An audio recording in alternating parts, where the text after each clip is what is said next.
പിണറായിയും പരസ്യമായി ഏറ്റുമുട്ടിയതിനെ തുടർന്ന് ഇരുവരെയും പോളിറ്റ് ബ്യൂറോയിൽ നിന്ന് സസ്പെൻഡ് ചെയ്ത അഭൂതപൂർവമായ സംഭവം അരങ്ങേറി. ചിന്തിക്കട്ടെന്ന് ആക്ഷേപിക്കുന്നവരെ തന്നെ ആശ്രയിക്കുന്നു. അങ്ങനെ ആശ്രയിക്കുന്ന ആളുകളാണ് ഇത് ഈ കുഴപ്പത്തിനെല്ലാം കാരണം.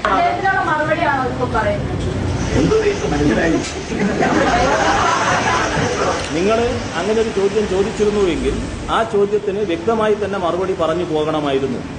അത് നിങ്ങൾക്ക് മനസ്സിലാകുമല്ലോ എന്ന് പറഞ്ഞുകൊണ്ട് ഒഴിഞ്ഞു പോവുകയായിരുന്നില്ല വേണ്ടിയിരുന്നത്. അപ്പോൾ മാന്യതയോടുകൂടിയിട്ടുള്ള ഒരു വിമർശനം നടത്തിയിട്ടില്ല എന്ന് അദ്ദേഹം പറയുന്നത് എന്നെപ്പോലെ തന്നെ അദ്ദേഹത്തിനും ബാധകമാണ് എന്ന് മാത്രമേ എനിക്കിപ്പോൾ പറയാൻ. സാമാന്യ മര്യാദ പാലിക്കണമെന്നാണ് ഇന്നലെ ഞാൻ പറഞ്ഞത്. അത് എല്ലാവർക്കും ബാധകമാണ്. എനക്കും ബാധകമാണ്, അദ്ദേഹത്തിനും ബാധകമാണ്, ഞങ്ങളെ സഖാക്കൾക്ക് എല്ലാവർക്കും ബാധകമാണ്. 2009 പിണറായിയെ തിരിച്ചെടുത്തെങ്കിലും ലാവ്ലിൻ കേസിൽ തന്റെ പരസ്യമായ നിലപാടിൽ നിന്ന് മാറാൻ വിസമ്മതിച്ച VSന്റെ ശിക്ഷ തുടർന്നു.